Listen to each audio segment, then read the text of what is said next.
Rome was built from rock and rhetoric, from roadways and relentless will.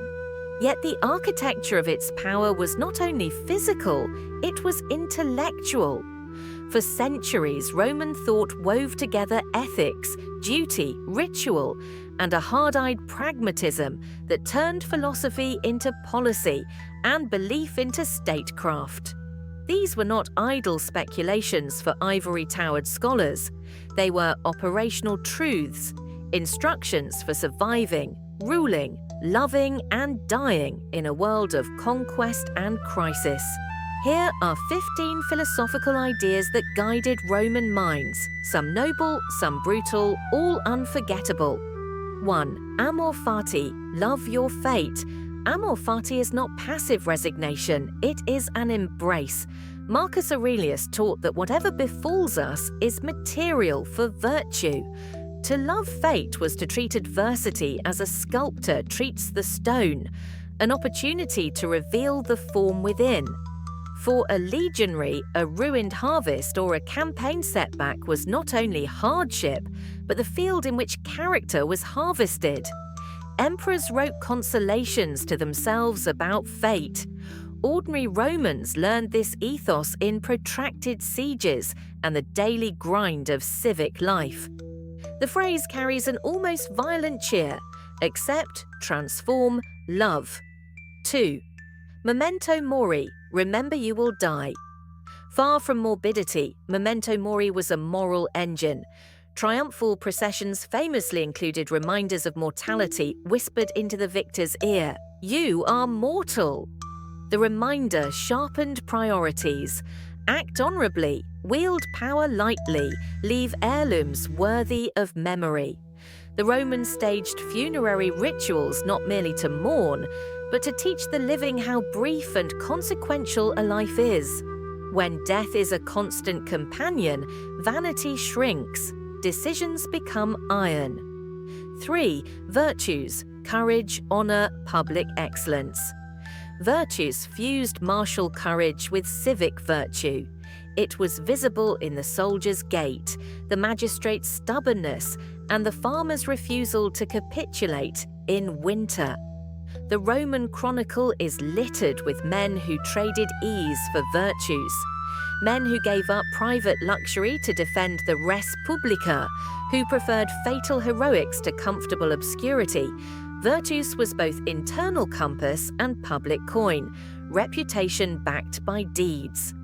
4. Equanimitas, equanimity in all circumstances. Equanimitas is the still point in the storm, the Stoic ideal of an even mind, not icy indifference, but a stable, principled calm, allowed leaders to navigate mutinies, plagues, and palace intrigues without unraveling. Portraits of Roman statesmen often emphasized a reserved face because outward composure signaled inner mastery. The idea preserved institutions. If rulers were swept by every passion, the state would follow. 5. Gloria, glory as the highest goal. To many Romans, glory was immortality writ in stone and song. Triumphs, inscriptions, and funerary monuments promised survival through memory. Glory justified risk and propelled careers. Better to die famous than to live unknown. Yet glory is double-edged. It demands spectacle and breeds excess. Ambitious men reached for apotheosis, sometimes bringing ruin to city and self. The pursuit of glory built Rome and damned some Romans. 6. Civic duty, the state over, self-res publica demanded sacrifice. A Roman's identity fused with civic roles: voter, soldier, patron, magistrate. Private interest yielded to collective welfare, not always perfectly nobly, but often effectively. This ethic funded aqueducts, armies, and law. It also fostered social pressure. Those who refused public service risked scorn and political marginalization. Civic duty stabilized Rome's public life and bound citizens in webs of reciprocal obligation. 7. Sapientia, wisdom as capital knowledge was a currency. Jurists, poets, and senators were prized for sapientia, the kind of prudential wisdom that navigates human institutions. Wisdom in Rome meant legal sagacity, rhetorical subtlety, and the prudence to balance ambition with caution. A wise consul could steer a province through famine.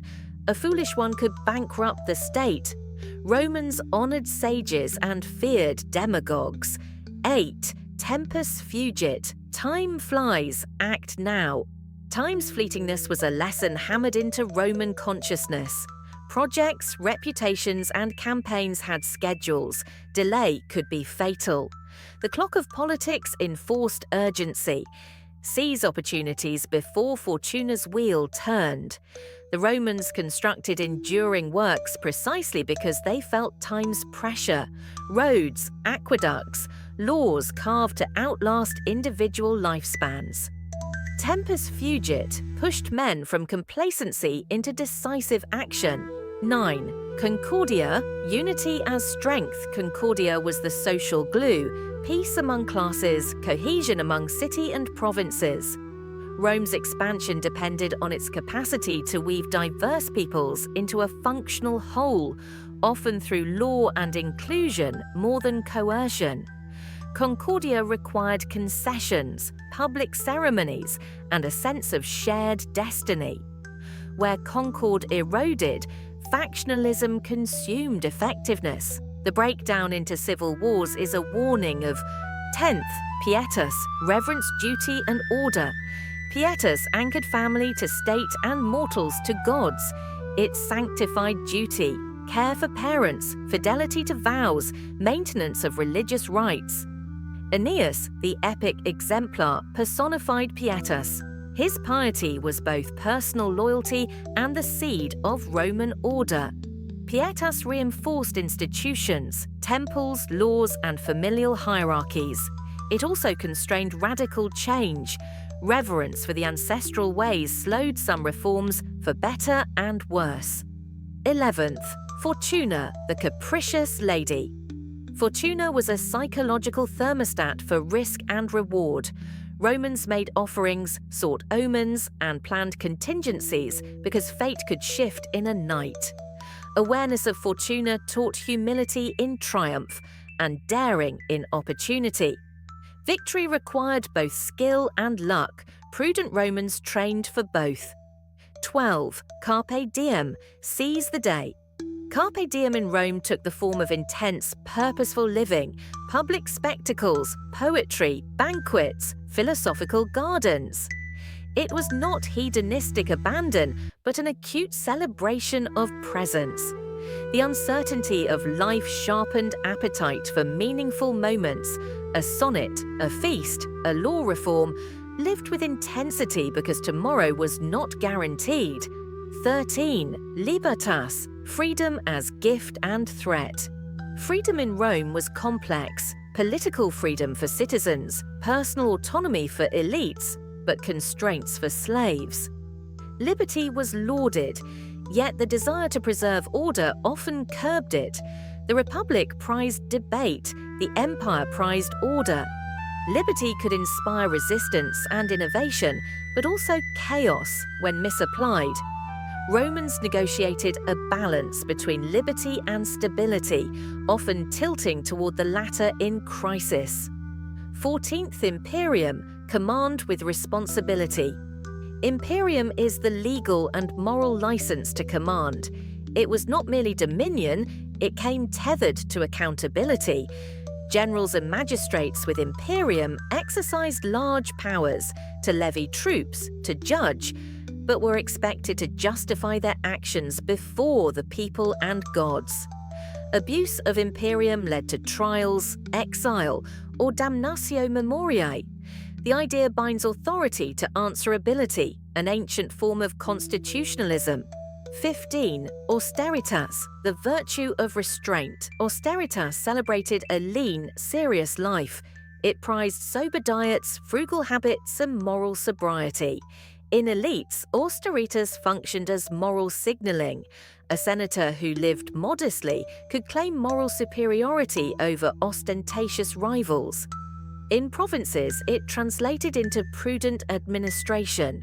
Austeritas tempers excess and reminds that discipline underwrites durability, threads and tensions. These ideas were rarely single-purpose slogans. They braided into each other. Virtue demanded sacrifice. Pietas fed civic duty. Fortuna required both courage and prudence. But they also pulled in different directions. Liberty clashed with order. Glory tempted rulers into hubris. Mos maiorum sometimes slowed necessary change. The Roman mind was a system of checks and pressures, an intellectual ecology that built empires and occasionally precipitated collapse. Voices in practice, examples from history. Consider Cicero. His rhetoric embodied the Roman faith in law and public counsel, a man who believed words could steer the republic. Or Marcus Aurelius, a philosopher emperor trying to hold an empire together while practicing stoic discipline. Consider the provinces, provincial elites adopting Roman law and mores, knitting their cities into the imperial fabric. Or think of Caesar seizing imperium and paying its costs in civil war.